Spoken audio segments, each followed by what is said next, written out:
This serial killer, besides devouring the remains of his victims, also kept bones to make an altar and feel close to them. The worst part is that he said all of this in interviews without the slightest hint of remorse, as if it were something natural. Behind the everyday life of people who are apparently ordinary, who would not hurt anyone, sometimes there hide true calculating monsters that nobody would suspect of the crimes if they had not been discovered by the police. Like, for example, Westley Dodd, another serial killer who declared in the interviews that the only way to prevent him from hurting someone else was if he received the death penalty.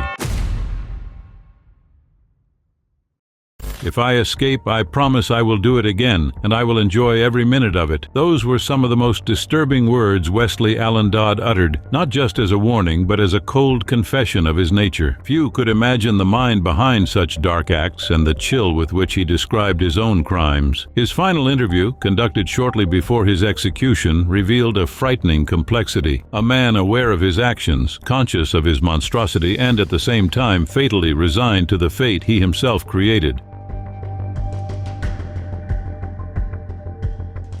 Born in 1961 in Toppenish, Washington in the United States, Dodd seemed, at first glance, like an ordinary child. However, his account of childhood reveals an environment laden with emotional coldness. Words like "I love you" were never spoken in his home, and he claimed to have been neglected in favor of his younger siblings. At 9 years old, he was already showing attraction to other boys, a behavior that, over time, evolved into increasingly troubling attitudes. His father, aware of some of these behaviors, chose to ignore them, perhaps unintentionally increasing the chances of him becoming a predator in the future. Dodd began exposing himself to other boys when he was still a child, and in adolescence moved on to physically attacking them. Despite some reports and brief arrests, the system seemed incapable of restraining him. He not only evaded authorities, but also organized his life around a single objective: finding victims. He worked in restaurants, lived near schools, and even used the trust of neighbors to get close to other boys. In 1989, his crimes reached their peak. At David Douglas Park in Vancouver, he lured two brothers, Cole and William Neer, to a secluded area. After assaulting them, he abandoned them. Both were found shortly after. Cole was already lifeless, and William did not survive at the hospital. In the following month, he kidnapped little Leah Saley in Portland. After keeping him captive and recording his heinous acts, Dodd took his life, describing everything in shockingly detailed entries in his diary. Besides all that, he also kept objects from the victims as trophies of his serial crimes. Dodd was captured in November of 1989 after attempting to kidnap another boy in a movie theater. Employees became suspicious and, with the help of a spectator, managed to detain him until the police arrived. What followed was a confession full of details that impressed even the most experienced investigators. At his home, they discovered newspaper clippings about the crimes, plans for future attacks, a rack where he kept his victims, which he had built himself, and, most disturbingly, a diary. In it, Dodd described his actions with a chilling coldness. His words left no doubt. He took pleasure in inflicting suffering. Before his execution in 1993, Dodd took part in a series of interviews that remain among the most disturbing records of his personality. He admitted bluntly that he would never have control over his impulses, and that the only solution was to receive capital punishment. During those conversations, he acknowledged his evil, yet displayed a curious combination of resignation and self-pity. What would be your intention if you're forced to live in prison? Do everything I can to escape, and if necessary, kill prison guards on the way out. And I'll go right back to doing what I did before as soon as I hit the streets. Which is what? Kill kids. So you should be executed for the safety of others. Yes. Dodd tried to justify his actions by saying the crimes were the result of uncontrollable desires. At one point, he stated that the system had failed, but that at the same time there was nothing else to be done. He even wrote a pamphlet offering parents advice on how to protect their children from people like him. Westley Allen Dodd chose hanging, claiming it was fair to die in the same way he had taken his victims' lives. On January 5, 1993, he was executed at the Washington State Penitentiary in Walla Walla. Shortly before his death, he spoke about finding peace in his faith, but those words rang hollow to those who knew the extent of his crimes. Dodd's interviews and writings left a legacy of horror and perplexity. He exposed with brutal clarity the failed limits of the system and the depths of a predator's mind. His story is one of the darkest in American criminology, a reminder that evil, when neglected, can grow until it reaches devastating proportions. Richard Ramirez, known as the Night Stalker, was one of the most feared serial killers in the United States. Between 1984 and 1985, he terrorized California with a series of brutal and unpredictable attacks. But beyond his crimes, it was his attitude in interviews that left the world speechless. Ramirez spoke of his acts with coldness, pride, and a disturbing calm, revealing a deeply dark mind.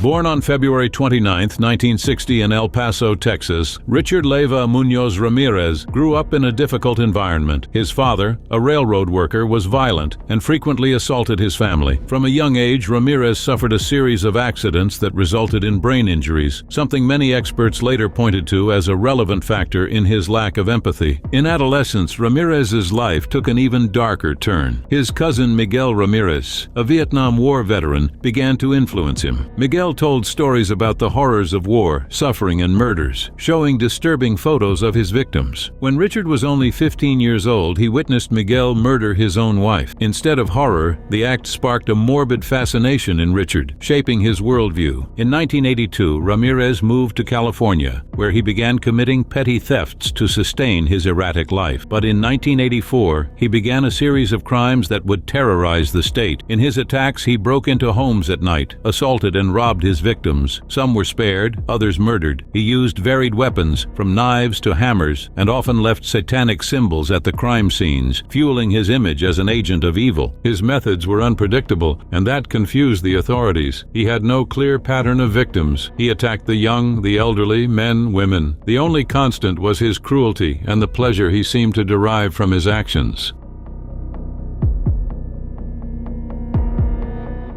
Ramirez's capture happened in August of 1985 thanks to a combination of luck and community effort. After being identified by a fingerprint found in a stolen car, his photo was released by the media. The next day, residents of Los Angeles recognized him on the street and chased him. Ramirez was beaten by the crowd until the police arrived. His capture brought relief to the city, but the true horror was yet to come. After being arrested, Ramirez showed no remorse. During interviews, he spoke coldly about his nature. He stated that he carried evil within himself and that this was part of who he was. Ramirez seemed fascinated by the attention he received, especially from admirers who saw him as an almost mythical figure. He made frequent references to Satanism, saying that he found strength in his beliefs. But what shocked most was his lack of emotion. When questioned about his victims, he refused to answer or change the subject, reinforcing his indifference. His words were as disturbing as his acts. Who are you?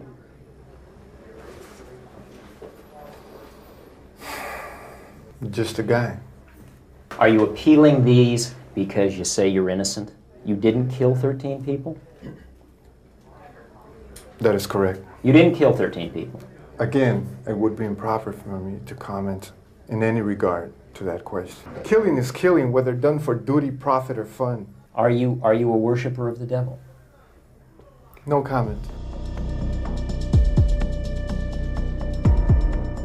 In 1989, Richard Ramirez was convicted of 13 murders, in addition to attempted homicides, assaults, and robberies. He received 19 death sentences, but he mocked the verdict. In a statement, he said that death always came with the territory, and that he would see himself at Disneyland. In court, he even displayed a pentagram drawn on his palm, reaffirming his connection to Satanism. Despite the sentence, Ramirez remained on death row for more than 2 decades, living among letters from admirers and marriage proposals. On June 7, 2013, before being executed, Ramirez died from complications of lymphoma. He was 53 years old. Even in death, his figure continued to attract attention, both for the cruelty of his acts and for his enigmatic and frightening statements. He left not only a trail of victims, but also a legacy of mystery and horror. His interviews showed a man who sought neither redemption nor justifications. For him, evil was not something to be fought, but embraced. He did not merely commit crimes, he made them part of his identity, and that is what makes his story so unsettling. It is not hard to end someone. If you set your mind to it, it is even easy. Those words, spoken by Gary Ray Bowles, marked his interviews after his capture, revealing a disturbing coldness and a man without remorse for the horrible acts he committed. Known as the I-95 Killer, a famous interstate highway in the United States, Bowles left a trail of fear along the country's East Coast in 1994, with a series of crimes that shocked the nation.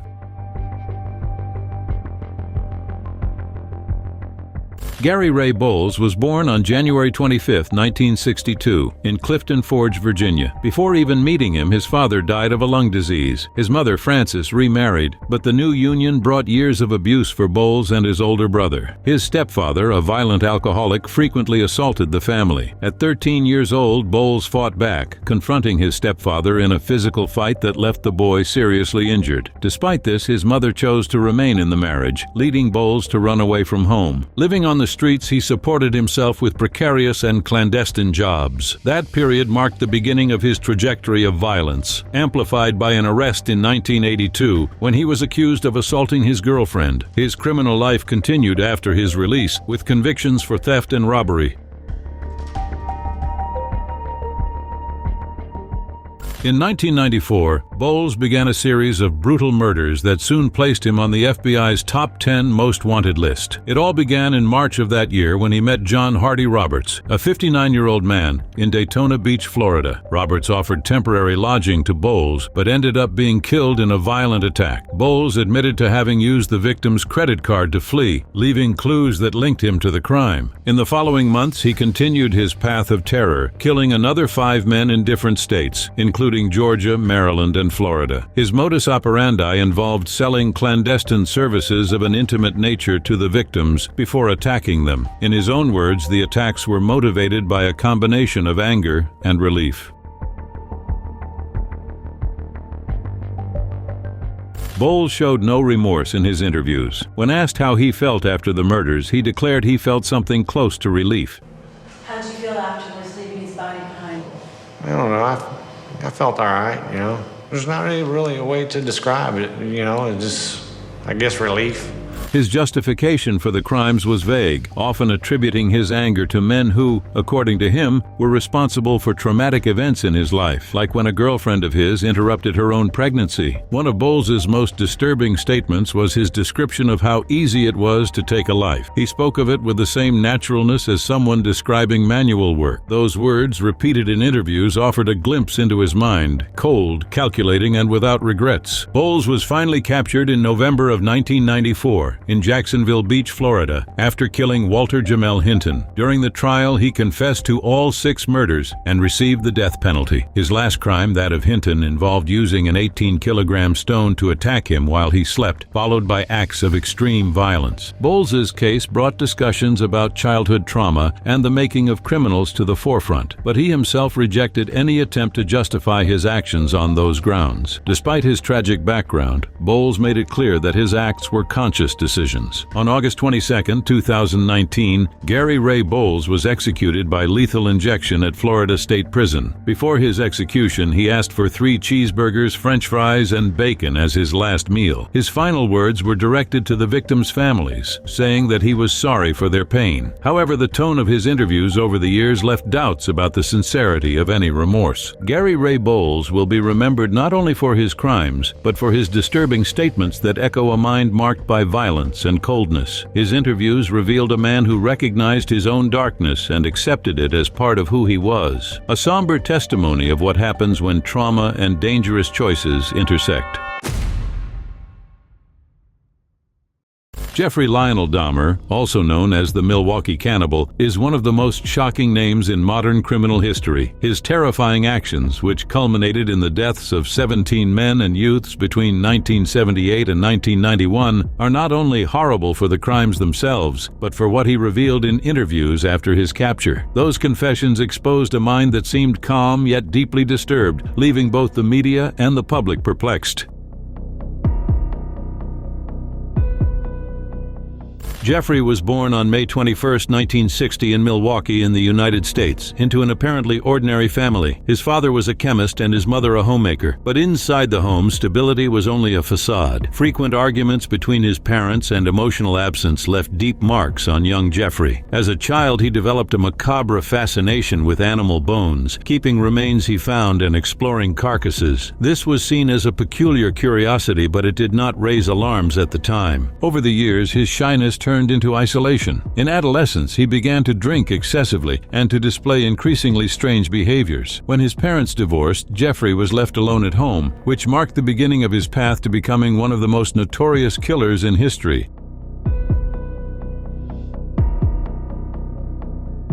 In 1978, at only 18 years old, Dahmer committed his first murder. He met Stephen Hicks, a young man hitchhiking to a show, and invited him to his house with the promise of beers. When Hicks tried to leave, Dahmer assaulted him and took his life. Later, he would confess that he was obsessed with keeping him with me, a recurring theme in his crimes. Jeffrey disposed of the fragments of what remained of the boy in the woods. Despite that, he managed to lead an apparently normal life for the following years, enlisting in the Army and later trying to rebuild his life in Ohio and Wisconsin. However, his impulses never disappeared. At the end of the 1980s, Dahmer moved to a small apartment in Milwaukee. It was there that his crimes reached an even more disturbing level. He lured young men with promises of money or favors, drugged them with chemical substances, and took their lives. After the crimes, he often kept fragments of the victims as mementos. Later, he confessed in interviews that this was an attempt to feel close to them even after their deaths. The way he spoke about those acts horrified the public. He described how he dehumanized his victims, seeing them as objects for his pleasure instead of people. His words, spoken with calm and clarity, shocked experts and journalists who expected to find someone more incoherent or emotional. Dahmer, however, spoke as if he were recounting trivial events, a contrast that made his interviews even more disturbing. I was branching out. That's when the cat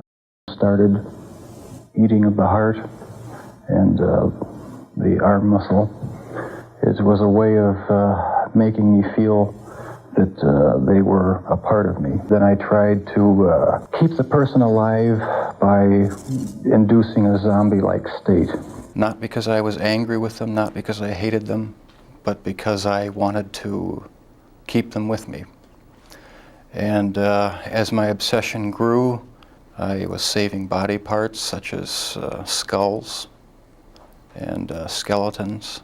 And eventually I did turn to cannibalism. If you were out on the street now, would you still be committing the crimes? Probably. If this hadn't happened, there's no doubt I probably would be. Dahmer's arrest happened in 1991 when one of his victims, Tracy Edwards, managed to escape from his apartment and called the police. What officers found inside the residence was a true scene of terror. Human remains kept in different places, detailed photographs of his victims, and a barrel with body parts submerged in chemical substances. News of the arrest quickly took over the airwaves, but what came afterward left the world in shock. During the investigations, Dahmer confessed in detail to each of the 17 murders. He spoke openly about his motivations, explaining that he wanted to create an altar with bones and skulls to feel powerful. When asked about his feelings after the crimes, he admitted that he felt a strange relief and, at times, pleasure. The media could not comprehend how someone who seemed so calm and articulate could have committed such atrocities. Dahmer gave interviews in which he explained his acts with frightening clarity. He spoke about how he used substances to sedate his victims and experimented with ways to keep them in a state of submission. The public was especially horrified to learn that he had tried to create zombies by injecting chemical liquids into his victims' skulls. When Dahmer revealed that he ate parts of his victims, he said he did it so they would become part of him. He stated that he did not feel hatred for the people he killed, but rather a need to control them completely. His words echoed as a testimony to his distorted view of the world and the people around him. In 1992, Dahmer was sentenced to life in prison without the possibility of parole. Even behind bars, he continued to draw attention, especially after being baptized and declaring that he had repented. However, many saw that as an empty gesture, incapable of erasing the horror he caused. In November of 1994, only 2 years after his sentencing, Dahmer was killed by a fellow inmate. News of his death divided opinions. Some victims' families felt relieved, while others believed he should have suffered longer in prison. Jeffrey Dahmer is remembered not only for his crimes, but also for the interviews that gave the world a disturbing view of his mind. His words, cold and calculated, are still studied by psychologists and criminologists who try to understand how someone apparently ordinary could commit such monstrous acts. Dahmer's interviews are not just an account of his crimes, but a dark reflection on the limits of humanity and what happens when those limits are crossed. They remain an unsettling reminder of what can hide behind a calm appearance. Do not forget to subscribe to watch more videos like this.